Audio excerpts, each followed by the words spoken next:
something I want to tell you about the practice of IP law. It's a bit different compared to other practices. One thing is that, IP law, because of a global treaty called TRIPS, Trade Related Intellectual Property Treaty. Okay, so it is something that governs global IP law. So it's something that it's highly global in nature, right? So the punishment for a crime in India and another country can be very different. What is crime in India may not be crime in another country. But what is a copyright violation in India? What is a trademark violation in India?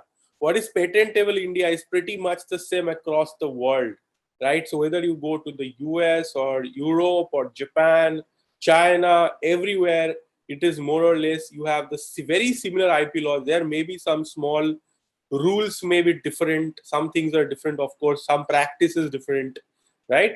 But in the end of the day, the substantial law is very similar, and it is very interesting. That is why a truly global practice is possible is in this area. It is also easy to transition into other countries and practice there. It's possible in IP law. Then it is possible in a few other areas of law also, like international commercial arbitration and a few things. But especially in intellectual property law, very few areas of law are like this, which gives you an international opportunity.